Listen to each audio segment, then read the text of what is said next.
നബിയുനാ റസൂലുള്ളാഹി സ്വല്ലല്ലാഹു അലൈഹി വസല്ലം തങ്ങൾ ഉറപ്പെടുത്തുകയാണ് ഖൗമുൻ സല്ലവു സുബ്ഹ, ഒരു സമൂഹം അവർ സുബഹി നമസ്കരിക്കുകയും വദകറുല്ലാഹ അസ്സ വജല്ല ഹത്താ തത്ലുഅ അശ്ശംസു, സൂര്യൻ ഉദിക്കുന്നത് വരെ, ഉദയസമയം വരെ ദിക്റിലായി കഴിഞ്ഞു കൂടുകയും ചെയ്താൽ.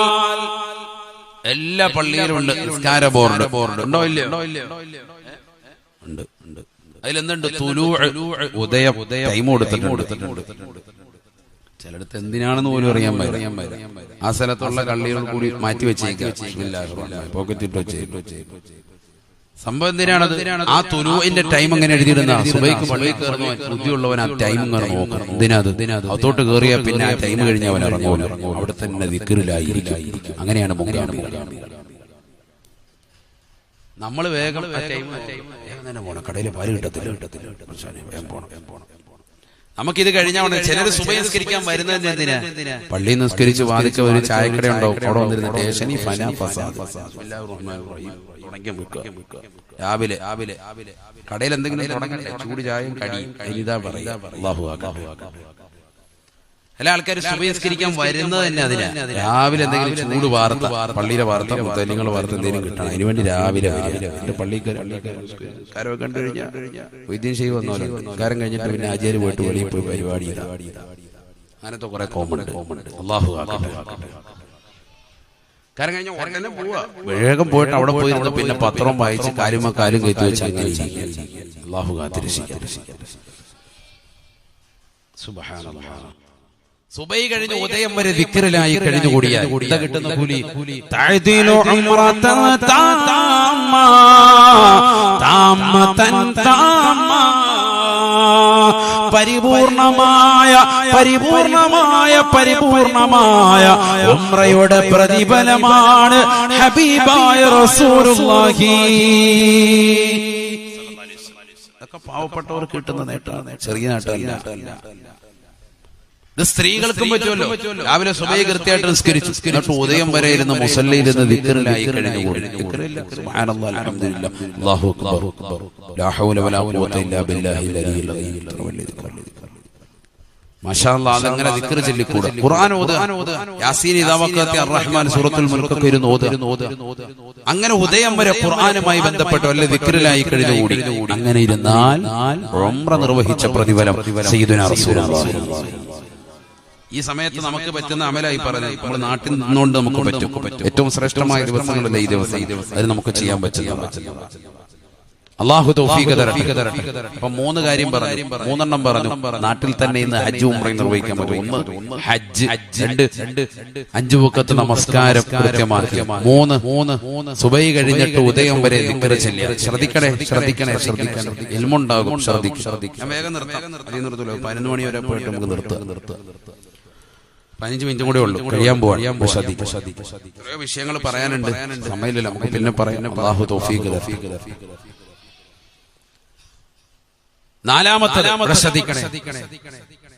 നബിയുനാ റസൂലുള്ളാഹി സ്വല്ലല്ലാഹു അലൈഹി വസല്ലം തങ്ങൾ പറയുകയാണ്, വമൻ ഖറജ ലിസ്വലാത്തി ളുഹാ കാന ലഹു മിസ്ലുൽ ഹജ്ജി വൽ ഉംറ സദഖ റസൂലുള്ളാഹി.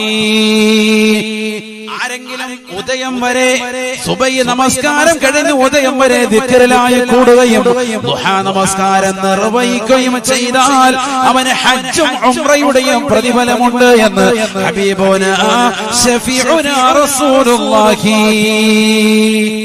ഹജ്ജും കിട്ടും, ഉംറയും കിട്ടും. ഉദയം വരെ ദിക്റിലായി കൂടിയാൽ ഉംറ മാത്രം. ളുഹാ കൂടി നിസ്കരിച്ചു, 2 റക്അത്ത് ളുഹയുടെ സുന്നത്ത് നമസ്കാരം അല്ലാഹു തആലക്ക് 2 റക്അത്ത് നിസ്കരിച്ചു, അല്ലെങ്കിൽ 4 അല്ലെങ്കിൽ 8 റക്അത്ത് നിസ്കരിച്ചു. ഈ 2 ആയിട്ട് നമസ്കരിച്ചു. കുല്ലാഹിൽ കാഫിറൂൻ ഖുൽ ഹുവല്ലാഹു സൂറത്ത് മോദി, ഇല്ലെങ്കിൽ വശംസി വളുഹാ എന്ന സൂറത്ത് മോദി, വളുഹ എന്ന സൂറത്ത് മോദി. അങ്ങനെ നമസ്കരിച്ചു. ഇങ്ങനെയാണെങ്കിലും നിസ്കാരം നിർവഹിച്ചു. ചുരുങ്ങിയത് 2 റക്അത്ത് ആയിക്കോട്ടെ. നീ തുടങ്ങി വെക്കുന്ന കുട്ടിയല്ല, അങ്ങനെ തുടങ്ങി 2 റക്അത്ത്. എത്ര റാഹത്താണ്. രാവിലെ ജോലിക്ക് പോകുന്ന സഹോദരങ്ങൾ 2 റക്അത്ത് ദുഹാ നമസ്കരിച്ചിട്ട് യാത്ര തുടങ്ങിയാൽ എന്തൊരു ബർക്കത്താണ്. യാത്ര 2 റക്അത്ത് സുന്നത്തൂടി നമസ്കരിച്ചാൽ എന്തൊരു റാഹത്താണ്. ഇതൊക്കെ അഹ്ലുസുന്നത്തി വൽ ജമാഅത്തിന്റെ ആദർശധീരരായ പ്രവർത്തകർക്കുള്ളതല്ലേ, ബിദ്അത്തിന്റെ അഹ്ലുകാർക്കുള്ളതല്ല. അവരെല്ലാം നിഷേധിക്കാൻ അതില്ല ഇതില്ല അതില്ല ഇതില്ല, ഒന്ന് മാത്രമുണ്ട്, 3 നേരം മുണുങ്ങ മാത്രമുണ്ട്, ബാക്കിയൊന്നുമില്ല. അങ്ങനെ അല്ല ഇല്ല എന്ന് പറയുന്ന കൗമിനോട് നമുക്ക് യോജിപ്പില്ല അല്ലേ. എല്ലാം ഖൈറിന്റെ മാതൃകളൊന്നും നമ്മൾ കുട്ടിയടയ്ക്കണ്ട. രാവിലെ സുബഹി കഴിഞ്ഞിട്ട് അങ്ങനെ ദിക്റ് ചൊല്ലി ഉദയം വരെ, എന്നിട്ട് ദുഹാ നമസ്കരിക്കും. സുബ്ഹാനല്ലാഹ്, ഹജ്ജും ഉംറയും നിർവഹിച്ച പ്രതിഫലം സയ്യിദുനാ റസൂലുള്ളാഹി. തീർന്നില്ല. ഹബീബായ റസൂലുള്ളാഹി സ്വല്ലല്ലാഹു അലൈഹി വസല്ലം തങ്ങൾ പറയുകയാണ്, അന്നൻ നബിയ സ്വല്ലല്ലാഹു അലൈഹി വസല്ലം വസ്സാറജുലാ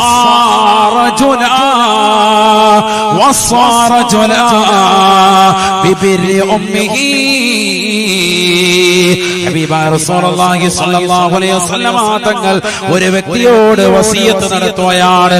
അദ്ദേഹത്തോട് പറയുകയാണ്, നിന്റെ പ്രിയപ്പെട്ട ഉമ്മാക്ക് നീ ഖിദ്മത്ത് എടുക്കണേ, ഉമ്മയെ നോക്കണേ, ഉമ്മയെ നോക്കണേ.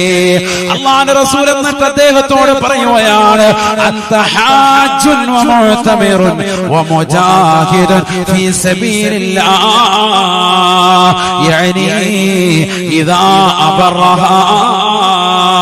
നീ അല്ലാഹുവിന്റെ മാർഗത്തിൽ ധർമ്മസമരത്തിൽ പങ്കെടുത്ത പോരാളിയാണ്. നീ പരിശുദ്ധമായ ഹജ്ജ് നിർവഹിച്ചവനാണ്, നീ ഉംറ നിർവഹിച്ചവനാണ്. നിന്റെ പ്രിയപ്പെട്ട മാതാവിന് ഖിദ്മത്ത് എടുക്കുന്ന കാലഘട്ടത്തോളമെന്ന് ഹബീബുനാ ശഫീഉനാ റസൂലുള്ളാഹി. മാതാപിതാക്കളെ തെറി വിളിക്കുന്ന മക്കളില്ലയോ, അവരെ കൂകി വിളിക്കുന്ന മക്കളില്ലയോ? ഹബീബായ റസൂലുള്ളാഹി സ്വല്ലല്ലാഹു അലൈഹി വസല്ലം തങ്ങളുടെ ഈ വാക്കൊന്ന് കേൾക്കണേ ചെറുപ്പക്കാരാ, ഈ വാക്കൊന്ന് കേൾക്കണേ പ്രിയപ്പെട്ട പെങ്ങളെ. അന്നൻ നബിയ സ്വല്ലല്ലാഹു അലൈഹി വസല്ലം വസ്സാറജുലാ ബിബിർരി ഉമ്മിഹി. ഉമ്മാക്ക് ഖിദ്മത്ത് എടുക്കാൻ റസൂലുള്ളാഹി പറയുകയാണ്, ഉമ്മയ്ക്ക് ഗുണം ചെയ്യാൻ പറയുകയാണ്, മാതാവ് പറയുന്നത് കേൾക്കാൻ പറയുകയാ. എന്നിട്ട് പറഞ്ഞു കൊടുക്കുകയാണ്, അന്ത ഹാജുൻ വ മുഅ്തമിറുൻ വ മുജാഹിദുൻ ഫീ സബീലില്ലാഹ്. മാതാവിന് ഗുണം ചെയ്യുന്ന കാലഘട്ടത്തോളം നീ ഹാജിയാണ്, ഹാജിയാണ്. നിന്റെ ഹജ്ജ് സ്വീകരിച്ച പ്രതിഫലമാണ്, ഉംറ ചെയ്തതാകുന്ന പ്രതിഫലമാണ്, അല്ലാഹുവിന്റെ മാർഗത്തിൽ പടവെട്ടിയതാകുന്ന സ്വഹാബാക്കൾക്ക് കിട്ടുന്ന പ്രതിഫലമാണ്. ഹബീബായ റസൂലുള്ളാഹി സ്വല്ലല്ലാഹു അലൈഹി വസല്ലം തങ്ങളെ പറയുകയാണ്, അവസാന കാലഘട്ടത്തിലേക്ക് എത്തുമ്പോൾ മുസ്ലിം സമൂഹത്തിലുള്ളതാകുന്ന ആളുകളുടെ അവസ്ഥ പോലും വളരെ പരിതാപകരമാവുകയില്ലയോ? ലാ തഖൂമു സ്സാഅ ഹത്താ അതാ അർജുലു ഇംറാതാ വഅഖസാ അബാ വഅദ്നാ സദീഖാ. ഹബീബായ റസൂലുള്ളാഹി സ്വല്ലല്ലാഹു അലൈഹി വസല്ലം തങ്ങൾ പറയുകയാണ്, ഈ ലോകം അവസാനിക്കുകയില്ല സഹാബ, ഈ ലോകം നശിക്കുകയില്ല സഹാബ. ഹത്താ അതാ അർജുലു ഇംറാതാ. സ്വന്തം ഭർത്താവ് ഭാര്യയ്ക്ക് അടിമപ്പെടുന്ന കാലഘട്ടം കാണാതെ ഭാര്യയോട് പർദ്ദ ധരിക്കാൻ പറയുമ്പോ മോശപ്പെട്ട വസ്ത്രം ധരിക്കുന്ന സഹോദരി അവരുടേതാകുന്ന വസ്ത്രവിധാനം ഭർത്താവിന്റെ ഇംഗിതത്തിന് വഴിപ്പെടാത്ത രീതിയിൽ പാശ്ചാത്യ ശൈലിയിൽ നെയിൽ പോളിച്ച് നടക്കുന്ന സഹോദരിമാരെ കാണുമ്പോ ഭർത്താവ് പഞ്ചപുഷ്പം അടക്കുന്നതായ ഒരു കാലഘട്ടം കാണാതെ ലാ തഖൂമു സ്സാഅ. ഈ ലോകം അവസാനിക്കുകയില്ല എന്ന് ഹബീബായ റസൂലുള്ളാഹി. വസ്ത്രവിധാനത്തിൽ പാശ്ചാത്യരുടെ കടന്നുകയറ്റം സഹോദരിമാരിൽ കടന്നു വന്നില്ലയോ? മോശപ്പെട്ട ഭക്ഷണങ്ങൾ കടന്നു വന്നില്ലയോ? മോശപ്പെട്ട ശൈലികൾ കടന്നു വന്നില്ലയോ? ഭർത്താവിനെ പിടിച്ചിരുത്തി ഭർത്താവിന്റെ മുന്നിൽ വെച്ചുകൊണ്ട് കസരത്തി ഭർത്താവിന്റെ മുന്നിൽ വെച്ചുകൊണ്ട് വാചാലയാകുന്ന സഹോദരിമാരെ കടന്നു വന്നില്ലയോ? ഭർത്താവിനെ ഇരുത്തിക്കൊണ്ട് വീട് ഭരിക്കുന്ന സഹോദരിമാരെ കടന്നു വന്നില്ലയോ? ഇങ്ങനെ ഒരവസ്ഥ കാണാതെ ലാ തഖൂമു സ്സാഅ. ഈ ലോകം അവസാനിക്കുകയില്ല എന്ന് ഹബീബായ റസൂലുള്ളാഹി. അല്ലാഹുവിന്റെ റസൂൽ പറഞ്ഞത് ഇന്ന് പുലർന്നില്ലയോ? ലോകത്തിന്റെ നായകൻ പറഞ്ഞത് ഇന്ന് പുലർന്നില്ലയോ? തീർന്നില്ല. റസൂലുള്ള വീണ്ടും മക്കളെ കുറിച്ച് പറയുകയാണ്, വഅഖസാ അബാ വഅദ്നാ സദീഖാ. സ്വന്തം മാതാപിതാക്കളെ കരളിന്റെ കഷ്ണങ്ങളാകുന്ന മക്കള് മാതാപിതാക്കളെ അകറ്റുകയാണ്, മാതാപിതാക്കളെ അകറ്റുകയാണ്. വീട്ടിലേക്ക് അടുപ്പിക്കുന്നില്ല, കൂട്ടുകാരെ വീട്ടിനുള്ളിലേക്ക് അടുപ്പിക്കുകയാ, കൂട്ടുകാരുമായി അധിക ചങ്ങാത്തം ഉണ്ടാക്കുകയാണ്. എന്റെ ബോയ് ഫ്രണ്ടാണ്, എന്റെ ഗേൾ ഫ്രണ്ടാണ് എന്ന് പറഞ്ഞുകൊണ്ട് വീട്ടിലേക്ക് കടന്നുകൊണ്ടുവന്ന് ആ മക്കളുമായി മോശപ്പെട്ടതാകുന്ന സിനിമകൾ കണ്ട്, ക്രിക്കറ്റ് കളികൾ കണ്ട്, ഫുട്ബോൾ മാമാങ്കം കണ്ട് മാതാപിതാക്കളെ പുറത്തിരുത്തി, അവരെ വീടിന്റെ പുറത്തിരുത്തി, കേട്ടില്ല എങ്കിൽ വൃദ്ധസദനത്തിലേക്ക് തള്ളിയിട്ട് വേണ്ടി വന്നാൽ അടിച്ച്, വേണ്ടി വന്നാൽ തൊഴിച്ച്, വേണ്ടി വന്നാൽ ശകാരിച്ച് അടിച്ചമർത്തപ്പെട്ടവരായ മാതാപിതാക്കളെ അകറ്റുന്ന മക്കളെ കാണാതെ ഈ ലോകം അവസാനിക്കില്ല സഹാബാ. ഹബീബായ റസൂലുള്ളാഹി അങ്ങനത്തെ ഒരവസ്ഥയിലേക്ക് ഈ ലോകം എത്തിപ്പെടുമേ, ഈ ലോകം എത്തിപ്പെടുമേ എന്ന് ഹബീബായ റസൂലുള്ളാഹി. അങ്ങനത്തെ ഒരവസ്ഥാവിശേഷം ഈ ലോകത്ത് സംജാതമാകുന്നതിന് മുമ്പ് മാതാപിതാക്കളുടെ കാൽ കീഴിലാണ് സ്വർഗം, ഉമ്മയുടെ കാൽ കീഴിലാണ് സ്വർഗം. ആ ഉമ്മയെ നിങ്ങൾ ഖിദ്മത്തെടുത്തു കൂടണേ. ഉമ്മാക്ക് ഖിദ്മത്തെടുത്തവന് ഹജ്ജും ഉംറയും നിർവഹിച്ച പ്രതിഫലമാണ് ഹബീബായ റസൂലുള്ളാഹി. ഇസ്ലാമിക ധർമ്മസമരത്തിൽ ഹംസ റളിയല്ലാഹു അൻഹു പടവെട്ടി ഷഹീദായതുപോലെ, ജഅഫർ റളിയല്ലാഹു അൻഹു ഷഹീദായതുപോലെ നിനക്കും ഷഹീദിന്റെ കൂലി ലഭിക്കണോ? നിന്റെ വീടിന്റെ കത്തലങ്ങളിൽ കരിമുരണ്ട വസ്ത്രം ധരിച്ച പാവപ്പെട്ട ഉമ്മ ഇരിപ്പുണ്ടടാ, ആ ഉമ്മയ്ക്ക് ഖിദ്മത്തെടുത്തു കൂടടാ, നിനക്ക് സ്വർഗം കിട്ടുമേ, സ്വർഗം കിട്ടുമേ. ഉമ്മാക്ക് ഖിദ്മത്തെടുത്തു കൂടുന്നവനെ നിനക്ക് സ്വർഗമാണ്, സ്വർഗമാണ്. ഹജ്ജും ഉംറയും മാത്രമല്ല, നിനക്ക് ജിഹാദിന്റെ പ്രതിഫലം ലഭിക്കുമേ എന്ന് ഹബീബായ റസൂലുള്ളാഹി സല്ലല്ലാഹു അലൈഹി വസല്ലം. ചെറിയ കാര്യമല്ല ഉമ്മാക്ക് ഖിദ്മത്തെടുക്കുക. 3 വസ്തുക്കളിലേക്ക് നോക്കൽ പുണ്യം സയ്യിദുനാ റസൂലുള്ളാഹി. ഉറക്കയിൽ പറ സയ്യിദുനാ റസൂലുള്ളാഹി. ഇതൊക്കെ ക്ഷീണമായെന്ന് തോന്നുന്നു, മടുത്തല്ലാരും. ക്ഷീണമാണോ? ക്ഷീണമുള്ളവരെന്ന് കൈ ഉയർത്തിക്കാൻ നോക്കട്ടെ. 3 വസ്തുക്കളിലേക്ക് നോക്കിയിരിക്കൽ പുണ്യം. ഒന്ന് കഅബയാണ്, പരിശുദ്ധമായ കഅബ, കറുത്ത കഅബ, കറുത്തില്ല. മറ്റൊന്ന് കറുത്തതാകുന്ന വസ്തു അഥവാ കറുത്ത ലിപികളാണ് എഴുതപ്പെട്ടതാകുന്ന പരിശുദ്ധമായ ഖുർആൻ. ആ ഖുർആനിലേക്ക് കറുത്തെന്നില്ല, അങ്ങനെ ഖുർആൻ എഴുതപ്പെട്ടത് ഇമാം ഗസാലി റഹ്മത്തുള്ളാഹി അലൈഹി ഒന്നുകൂടി വിശദീകരിച്ചു പറഞ്ഞു. ഖുർആൻ എഴുതപ്പെട്ടതിലേക്ക് നോക്കിയിരിക്കൽ പുണ്യം. സുബ്ഹാനല്ലാഹ്, അല്ലാഹു തൗഫീഖ് തരട്ടെ. സാദെ ഓതാറിയില്ല, വല്ലദീ യതകഅഉ ലഹു അജ്റാൻ, വിക്കി ഓതുന്നവന് 2 കൂലിയാണ്. അൽഹംദുലില്ലാഹ്, എത്ര ആളുകൾ അങ്ങനെ ഖുർആൻ പഠിക്കാൻ തയ്യാറാവുക. ഖുർആൻ ഓതാൻ അറിയാത്തവർ, സുബ്ഹാനല്ലാഹ്, അമുസ്ലിം സഹോദരങ്ങൾ പോലും ഖുർആനിന് വിവർത്തനം എഴുതിയിട്ടുണ്ട്, അല്ലേ? തർജ്ജമ ചെയ്തിട്ടുണ്ട് മലയാളത്തിലേക്ക്. ഖുർആൻ കാവ്യം ചെയ്തിട്ടുണ്ട്, ഖുർആൻ പാട്ടാക്കിയിട്ടുണ്ട് അമുസ്ലിം സഹോദരൻ, കേരളത്തിലുള്ളവരുടെ കാര്യം. അപ്പൊ അത്രയോ ആവർത്തി ഒരു ഖുർആൻ ഒന്ന് വായിക്കണം. നമ്മളിൽ മുസ്ലിമീങ്ങളിൽ പോലും അധികം ആളുകൾ ഖുർആൻ ഒരു വട്ടം പോലും ഓതാത്തവർ ഇന്നുമുണ്ട്. ആരും ചിന്തിക്കണം, ഒരു വട്ടം പോലും ഓതി തീർത്തിട്ടില്ല. ഓതാൻ വേണ്ടി പലപ്പോഴും ഖുർആൻ എടുത്തിട്ടുണ്ട്, അൽബക്ര ഓതി തീർപ്പോഴത്തേക്ക് മനസ്സെടുത്ത് റാഹത്തായിട്ട് അവനെ മതിയാക്കി. അങ്ങനത്തെ കൗമാണ് അധികവും. അള്ളാഹു ആദരശിക്കട്ടെ. ആ ഖുർആൻ കാവ്യം ചെയ്ത ആളുകൾ, പാട്ടുരൂപത്തിൽ എഴുതിയ ആളുകൾ അമുസ്ലിമീങ്ങൾ ഈ കേരളത്തിൽ എഴുതാൻ പറ്റൂല, അത് വേറെ വിഷയം. അങ്ങനെ രചിച്ച ആളുകളുണ്ട്. ഖുർആനിന് അർത്ഥം എഴുതിയ അമുസ്ലിം സഹോദരങ്ങളുണ്ട്, അതിന് തർജ്ജമ ചെയ്തവരുണ്ട്. എത്രയോ ആവർത്തി അവർ വായിച്ചിട്ടുണ്ടാകണം, എത്രയോ ആവർത്തി അവർ വായിച്ചിട്ടുണ്ടാകണം, എത്രയോ ഗ്രന്ഥങ്ങൾ പരതിയിട്ടുണ്ടാവണം. അവർ ചെയ്തതാകുന്ന ഒരു പരിശ്രമത്തിന്റെ ഒരളവ് പോലും മുസ്ലിമീങ്ങളിൽ അധിക സഹോദര സഹോദരിമാരും ഒരു പ്രാവശ്യം പോലും ഖുർആൻ ഓതിയിട്ടില്ലെങ്കിൽ പിന്നെന്ത് മോമിൻ നീ. സുബ്ഹാനല്ലാഹ്, മോമിൻ എന്ന് വെറുതെ പേര് മാത്രം, സൽമാൻ വെറുതെ പേര് മാത്രം. റേഷൻ കാർഡിൽ, ആധാർ കാർഡിൽ, എല്ലായിടത്തും എന്റെ പേര് കറക്റ്റ് ആയിരിക്കണം. നോട്ടീസിൽ പേരെങ്ങനെങ്കിലും വ്യതിയാനം വന്നു കഴിഞ്ഞാൽ വലിയ വിഷയം. നമുക്ക് എല്ലായിടത്തും നമ്മുടെ പേര് പ്രസിദ്ധീകരിക്കണം, ഇല്ലേ? എന്നാൽ നീ ചിന്തിക്കുന്ന സഹോദര, ഖുർആൻ എന്ന മഹത്തായ ആ പരിശുദ്ധമായ ഖുർആനിലേക്ക് വെറുതെ നോക്കിയിരുന്നാൽ തന്നെ കൂലി. ലോകത്തൊരു വേദഗ്രന്ഥവും ഇതുപോലെ അവകാശപ്പെടാനില്ല. ഖുർആനിലേക്ക് നോക്കിയിരുന്നാൽ കൂലി. അൽഹംദുലില്ലാഹ്. 3-മത്തേത് കറുത്ത ഉമ്മയാണെങ്കിൽ പോലും ആ ഉമ്മയുടെ മുഖത്തേക്ക് വെറുതെ നോക്കിയിരുന്നാൽ കൂലി. സയ്യിദുനാ റസൂലുള്ളാഹി ഉമ്മയുടെ മുഖത്ത് വെറുതെ നോക്കിയിരിക്കും. അത് കൂടുതൽ വിശദീകരിച്ചു. മാതാപിതാക്കളുടെ മുഖത്ത് നോക്കിയിരിക്കും, അപ്പയുടെ മുഖത്ത്. ഒന്ന് നോക്ക. ഇന്നത്തെ ചെറുപ്പക്കാരെ ഏറ്റവും കൂടുതൽ നോക്കാത്ത വിഭാഗം അതാണ്. വാപ്പാടെയും ഉമ്മാടെയും മുഖത്ത് ആരും നോക്കാറില്ല. അന്യ പെണ്ണ് അതിലെ കൂടെ പോയാൽ ശരിക്കും നോക്കും, അടിയും മുടിയും നോക്കും, ശരിക്കും നോക്കും. വാപ്പാടെ ഉമ്മാടെ മുഖത്ത് ശരിക്കും നോക്കാറില്ല അധികം ആളുകൾ, പ്രത്യേകിച്ച് ചെറുപ്പക്കാർ. അവരേറ്റവും കൂടുതൽ ഒന്നില്ല മൊബൈൽ ഫോണിൽ അശ്ലീലത നോക്കിക്കൊണ്ടിരിക്കുകയാണ്. അവിടെ വന്നിട്ട് വാപ്പാട് ഉമ്മയോട് എന്താ പറയാ, വാപ്പാട് ഒന്നില്ല ഫീസ് ചോദിക്കും, അപ്പോഴാണ് മുഖത്തൊന്ന് നോക്കുന്നത്. ഉമ്മയുടെ മുഖത്തേക്കൊന്ന് നോക്കും. ഫുഡിന് വേണ്ടി കുഴിമന്തി റെഡിയായി, നെഹദിയിൽ നിന്ന് കുഴിമന്തി കൊണ്ടുവന്നു, അത് ചോദിക്കാൻ വേണ്ടി മാത്രം ഉമ്മയുടെ മുഖത്താണ് അല്ലേ, അല്ലാതെ നോക്കാറില്ല. അതല്ലേ അവസ്ഥ. എന്നാൽ ഇതിന് ഈ സദസ്സിൽ തന്നെ 40 35 ഒക്കെ ഏജുള്ള സഹോദരങ്ങൾ ഉണ്ടാകും, സഹോദരിമാരുണ്ടാകും. അവരൊക്കെ മദ്രസ വിട്ടാൽ, സ്കൂൾ വിട്ടാൽ വന്ന് ഉമ്മയുടെ തുണിക്കോന്തലിൽ മേലെ എപ്പോഴും ഉമ്മയെ നോക്കും, എപ്പോഴും വാപ്പാടുത്ത. പുരുഷന്മാര് വാപ്പാടുത്തു, ആണുങ്ങളായാലും പെണ്ണുങ്ങളായാലും ഉമ്മ അടുത്ത് കൂടുതൽ സഹവാസം ഉണ്ടാകും. ഉമ്മയുടെ എല്ലാ കാര്യങ്ങളും തുറന്നു പറയും. ഇന്ന് സ്കൂൾ വിട്ടാലും മദ്രസ വിട്ടാലും നേരെ വന്ന് റൂമിനുള്ളിൽ കയറി അടച്ചിട്ട റൂമിൽ ഒന്നില്ലെങ്കിൽ മൊബൈൽ ഫോണിൽ, അല്ലെങ്കിൽ ലാപ്ടോപ്പിൽ, അല്ലെങ്കിൽ ടിവിയിൽ അശ്ലീലത കണ്ടുകൊണ്ട് ഇരിക്കുന്നതായ സഹോദര സഹോദരിമാർ, അവസാനം അശ്ലീലമാക്കപ്പെട്ടതാകുന്ന കമന്റുകളിട്ട് ഫേസ്ബുക്കിലും വാട്സാപ്പിലും എല്ലാ സമയങ്ങളിൽ ചെലവഴിച്ച് പാതിരാത്രി സമയം ഇറങ്ങി വന്നിട്ട് ഉമ്മയോട് മുഖത്ത് നോക്കിയിട്ട് ആവശ്യപ്പെടുന്നത് ഒന്ന് മാത്രം, എന്തെങ്കിലും കഴിക്കാനുണ്ടോ, അപ്പോൾ മാത്രമാണൊന്ന് മുഖത്തേക്ക് നോക്കുന്നത്. എന്തൊരു പരാതി, എന്തൊരു പരാതി. എന്താണ് അവസ്ഥ?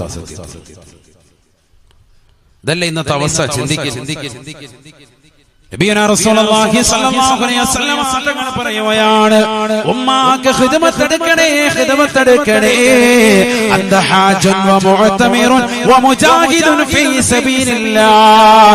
നീ ഹാജിയാണ്, നീ ഉംറ നിർവഹിച്ചവനാണ്, നിനക്ക് ജിഹാദിന്റെ കൂലി ലഭിച്ചവനാണ് എന്ന് ഹബീബുനാ ഷഫീഉനാ റസൂലുള്ളാഹി. തീർന്നില്ല ഉസ്താദേ, പണമില്ല ഉസ്താദേ, ശാരീരികമാകുന്ന ബുദ്ധിമുട്ടുകളാണ് ഉസ്താദേ, ഹജ്ജിന് പോകാൻ പറ്റാത്ത പട്ടിണി പാവമാണ്, നിനക്കുള്ള കൂലികളാണ്. ഒന്നാമതായി പരിശുദ്ധമായ ജുമഅയാണ്, രണ്ടാമതായി പരിശുദ്ധമായ ഫർളാക്കപ്പെട്ട നമസ്കാരമാണ്, മൂന്നാമതായി ആ നമസ്കാരങ്ങൾക്ക് പോകുമ്പോ സുബഹി നമസ്കരിച്ചിട്ട് ഉദയം വരെ ദിക്റിലായി കൂടലാണ്, നാലാമതായി നമസ്കരിച്ചുകൊണ്ട് നിലകൊള്ളലാ. ഹജ്ജും ഉംറയും നിർവഹിച്ച പ്രതിഫലമാണ്. മാതാപിതാക്കൾക്ക് ഗുണം ചെയ്യലാണ്. ഹജ്ജും ഉംറയും നിർവഹിച്ച പ്രതിഫലമാണ്. തീർന്നില്ല. അല്ലാഹുവിന്റെ റസൂൽ വീണ്ടും പറയുകയാണ്, പഠിച്ചു വെക്കണേ മനുഷ്യ, തയ്യോട്ട് ചിറയിൽ ഒരുമിച്ച് കൂടിയ ഉമ്മ, പഠിച്ചു വെക്കണേ, ജീവിതത്തിൽ ഉൾക്കൊള്ളണേ. مشيك في حاجة أخيك حج بعد حج شفيعنا رسول الله. മുസ്ലിമായ ഒരു മനുഷ്യന്റെ വിഷയത്തിൽ നീ ഖൈറായ വിഷയത്തിൽ അവനെ സഹായിക്കുന്നുണ്ടോ, ഖൈറായ കാര്യത്തിൽ നീ നടക്കുന്നുണ്ടോ, അത് ഹജ്ജിന്റെ പ്രതിഫലം നേടിത്തരുമേ എന്ന് ഹബീബുനാ ഷഫീഉനാ റസൂലുള്ളാഹി. പാവപ്പെട്ടവന്റെ കണ്ണീരൊപ്പുന്നവരില്ലയോ, നിരാലംബർക്ക് അവലംബമാകുന്നവരില്ലയോ, നിരാശ്രയർക്ക് ആശ്രയത്വം കൊടുക്കുന്നവരില്ലയോ, പാവപ്പെട്ട യതീം മക്കളെ പോറ്റുന്നവരില്ലയോ, തെയ്യോട്ട് ചെറിയിൽ പഠിക്കുന്ന മുത്തഅല്ലിമീങ്ങൾക്ക് ഭക്ഷണം കൊടുക്കാൻ ഞാൻ റെഡിയാണെന്ന് പറയുന്നവരെ, ആ മക്കളെ പൊന്നുപോലെ വളർത്താൻ ഞാൻ റെഡിയാണെന്ന് പറയുന്നവരെ,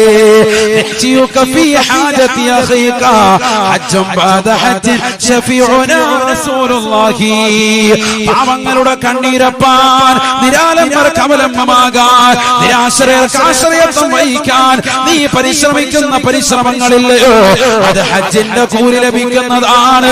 ഹബീബായ റസൂലുള്ളാഹി, ഇതെല്ലാം നിന്റെ ജീവിതത്തിൽ കഴിയുന്ന സംഗതികളാ, ഇതെല്ലാം നിന്റെ ജീവിതത്തിൽ അല്ലാഹു നൽകിയതായ കഴിവുകളാണ്,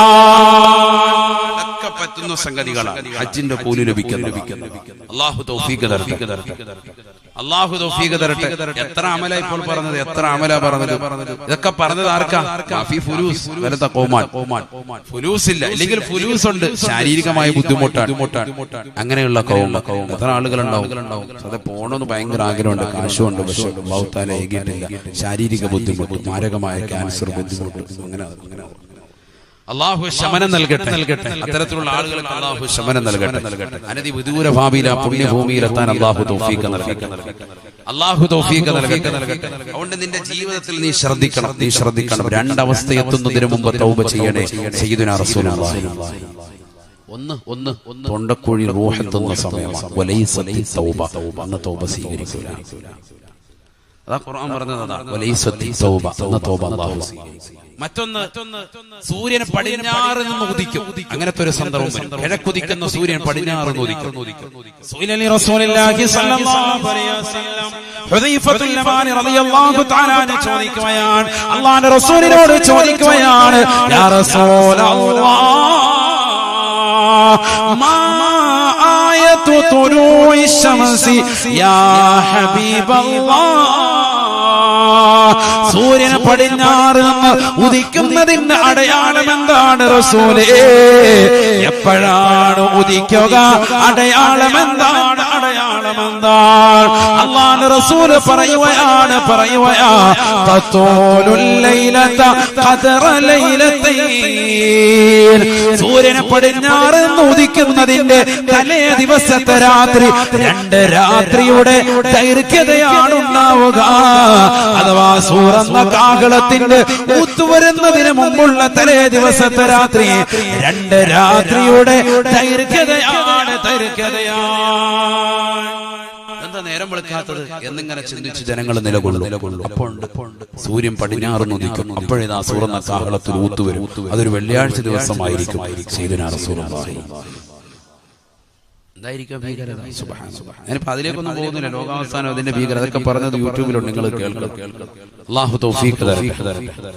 ഒക്കെ സൂറത്തുൽ ഹജ്ജിന്റെ പ്രഥമ ആയത്തിലൂടെയും വിവിധ ആയത്തുകൾ നബി സല്ലല്ലാഹു അലൈഹി വസല്ലം തങ്ങളുടെ മുടിയിഴകൾ നരച്ചു എന്ന 20 ചുവട്ടിൽ 19 എന്നൊരു റിവായത്ത്, 17 ഈ മുടിയിഴകൾ നരച്ചപ്പോ അബൂബക്കർ സിദ്ദീഖ് റളിയല്ലാഹു അൻഹു ചോദിച്ചു, ശിബത യാ റസൂലല്ലാഹ്, നബിയെ മുടിയൊക്കെ നരച്ചു, മുടി നരക്കി. فقال رسول الله صلى الله عليه وسلم, അല്ലാഹുവിന്റെ റസൂൽ പറയുകയാണ്, അബൂബക്കറേ ശയ്യബതനി ഹൂദ് എന്ന സൂറത്തിലൂടെ അല്ലാഹു സുബ്ഹാനഹു വ തആല എന്നോടൊരു വാക്യം പറഞ്ഞിട്ടുണ്ട്, കൽപ്പനയുടെ വചനം പറഞ്ഞിട്ടുണ്ട്, ഫസ്തഖിം കമാ ഉമിർത. ജീവിതത്തിൽ ഒരു കറാഹത്ത് പോലും ചിന്തിക്കുക പോലും ചെയ്യാത്ത അല്ലാഹുവിന്റെ റസൂലിനോട് ഖുർആനിലൂടെ അല്ലാഹു കൽപ്പിക്കുകയാ, ഫസ്തഖിം കമാ ഉമിർത, കൽപ്പിച്ചതുപോലെ നിലകൊള്ളണേ റസൂലേ, കൽപ്പിച്ചതുപോലെ അനുസരിക്കണേ റസൂലേ, കൽപ്പിച്ചതുപോലെ നിലകൊള്ളണേ. കൽപ്പിച്ചതുപോലെ നിലകൊള്ളണേ എന്ന് അല്ലാഹു സുബ്ഹാനഹു വ തആല കൽപ്പിച്ചു. ഏത് സൂറത്തിലൂടെ? സൂറത്തുൽ ഹൂദിലൂടെ. നബിയനാ റസൂലുള്ളാഹി സ്വല്ലല്ലാഹു അലൈഹി വസല്ലം പറയുകയാണ്, ആ കൽപ്പനയുടെ വചനം എന്നോട് പറഞ്ഞപ്പോ അതിന്റെ അർത്ഥതലങ്ങൾ ചിന്തിച്ചുകൊണ്ട് എന്റെ മുടിയിഴകൾ നരച്ചുപോയി എന്ന് ഹബീബുനാ ശഫീഉനാ റസൂലുള്ളാഹി.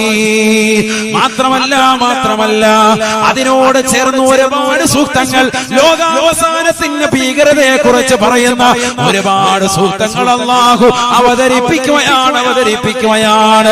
ആ ആയത്തുകളുടെ അർത്ഥതലങ്ങൾ ചിന്തിച്ചുകൊണ്ട് ഞാൻ വല്ലാതെ ചിന്തയിലാണ്ട് പോയി. അബൂബക്കറെ എന്റെ കൂട്ടുകാരാ, സ്നേഹിതാ, എന്റെ മുടിയിഴകൾ നരക്കാനുള്ള കാരണം അതാണ് എന്ന് ഹബീബുനാ ശഫീഉനാ റസൂലുള്ളാഹി. നമുക്ക് ഈ ഒരു ചിന്തയുണ്ടോ?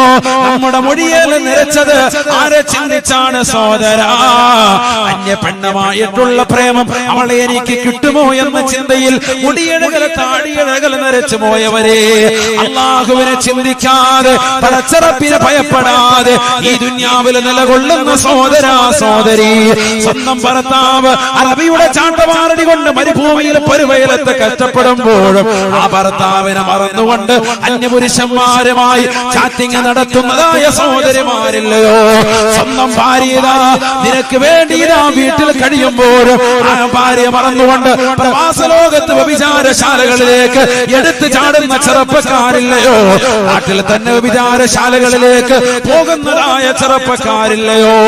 മോശപ്പെട്ട ഫിലിമുകൾ കണ്ടുകൊണ്ട് രാത്രിയുടെ യാമങ്ങളെ തള്ളി നീക്കുന്നവരെ, കല്ല് കുടിക്കുന്നവരെ, ലഹരി നുണയുന്നവരെ, ഹശീശം പാൻപരാഗമായി ജീവിതം തുലച്ചു കളഞ്ഞതായ ചെറുപ്പക്കാരാ, മരണമെന്ന സത്യത്തെ കുറിച്ച് നീ എന്തേ ചിന്തിക്കാത്തത്?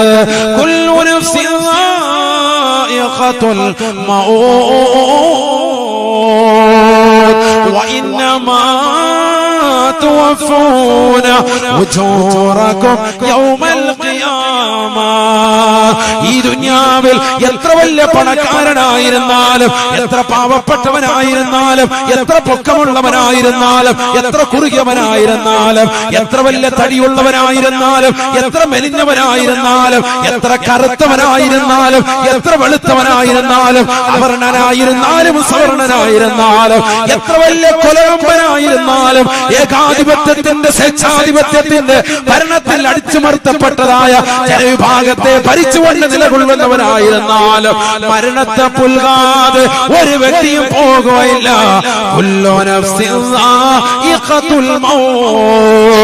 എത്രയെത്ര സിനിമാ നടന്മാര് പോയടാ, എത്രയെത്ര സിനിമാ നടിമാര് മരണത്തിന് കീഴടങ്ങിയടാ. ഒരു കാലഘട്ടത്തിൽ ശരീരഭാഷ കൊണ്ട് ജനങ്ങളെ ചിരിപ്പിച്ചതായ ചാർലി ചാപ്ലിൻ ഇന്നവിടെ പോയി, മാൾ അരവിന്ദൻ ഇന്നവിടെ പോയി, അവരൊക്കെ മരണത്തിന് കീഴടങ്ങിയില്ലയോ? എത്രയോ സിനിമാ നടന്മാർ, എത്രയോ സിനിമാ നടിമാർ മരണത്തെ പുൽകിയില്ലയോ, മരിച്ചില്ലയോ?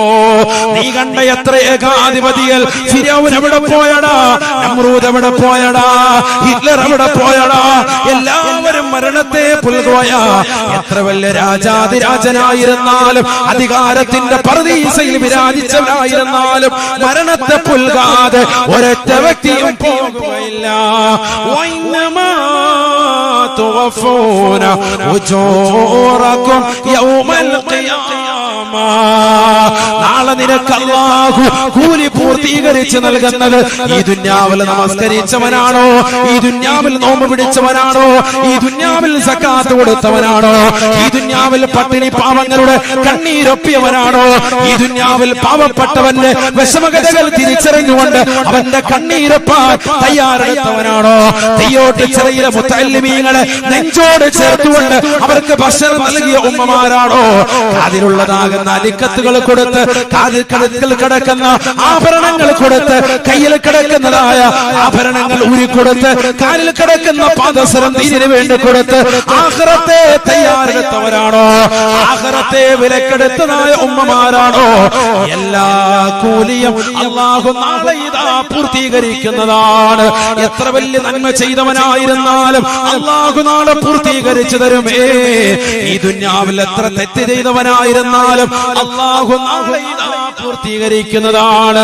എനിക്ക് വിഷമമില്ലല്ലോ, എനിക്ക് പ്രയാസമില്ലല്ലോ, ഞാൻ എത്രയോ നാളായി കള്ളു കുടിക്കുന്നു, എത്രയോ നാളായി പലിശയുമായി ബന്ധപ്പെട്ട ജീവിതം നയിക്കുന്നു, എത്രയോ ആളുകളായി പാവപ്പെട്ടവരെ പറ്റിച്ചുകൊണ്ട് കഴിയുന്നു, എത്രയോ നാളുകളായി അറബി യത്തീംഖാനയിലാക്കിയിട്ട് അവന്റെ പൈസ വസൂലാക്കിയിട്ട് ഈ ദുനിയാവിൽ അടിച്ചു പൊളിച്ച് ഞാൻ നടക്കുന്നു. അമ്പര ചുംബികളായ മണിമേടുകൾ ഞാൻ വെച്ചിട്ടുണ്ട്, മാളിക സൗധങ്ങളുണ്ട്, പെരിന്തൽമണ്ണയിൽ എനിക്ക് സ്വന്തമായി 10 ഏക്കറോളം ഭൂമിയുണ്ട്, എനിക്ക് മാളുകളുണ്ട്, എനിക്ക് കടമുറികളുണ്ട്. അവകാശപ്പെടരുതേ, പെടരുതേ. മരണത്തിന്റെ മുന്നിൽ പിടിയമറുത്തുന്നതാണ്, ഒരിക്കൽ അസറായിലിന്റെ മുന്നിൽ നീ അമരുന്നതാണ്. ഒരാളും നിനക്ക് തുണ വരുകയില്ല. വലാ യസ്അലു ഹമീമുൻ ഹമീമാ. ഒരു കൂട്ടുകാരനും ഈ ദുനിയാവിൽ നിന്നെ കള്ളു കുടിക്കാൻ പഠിപ്പിച്ച, നിന്നെ വിചാരശാലയിലേക്ക് കൊണ്ടുപോയ, സിഗരറ്റ് വലിക്കാൻ പഠിപ്പിച്ച, നിന്റെ കയ്യിൽ പണമില്ലെന്ന് പറഞ്ഞപ്പോ ഞാൻ കൊണ്ടുപോകമാടാ തിയേറ്ററിലേക്ക് എന്ന് പറഞ്ഞ് നിന്നെ തിയേറ്ററിലേക്ക് കൊണ്ടുപോയ, ബാൽക്കണിയിൽ ഇരിക്കാൻ പഠിപ്പിച്ച, തിയേറ്ററിൽ കൊണ്ടുപോയി നിന്റെ സിനിമകൾ കാണിച്ച, നിനക്ക് നെറ്റ് റീചാർജ് ചെയ്തെന്ന നിന്റെ കാമുകരില്ലയോ? പാതിരാത്രി സമയത്ത് വാപ്പേറിയാതെ വീടിന്റെ പിന്നാമ്പുറത്തെ കഥകൾ എനിക്ക് വേണ്ടി തുറന്നിടൂ എന്ന് പറഞ്ഞ നിന്റെ പ്രിയപ്പെട്ട കാമുകനില്ലയോ? ഭർത്താവ് അറിയാതെ ശരീരം അവന് വേണ്ടി സമർപ്പിച്ച പെങ്ങളെ, എല്ലാവരും നാളെ മഹ്ശറയിലേക്ക് വന്ന് നിൽക്കുന്നതാണ്. വലാ യസ്അലു ഹമീമുൻ ഹമീമാ. ഒരു കൂട്ടുകാരനും നിനക്ക് നാളെ തുണ വരുകയില്ല. മരണത്തോടുകൂടി എല്ലാം അസ്തമിക്കുകയാണ്.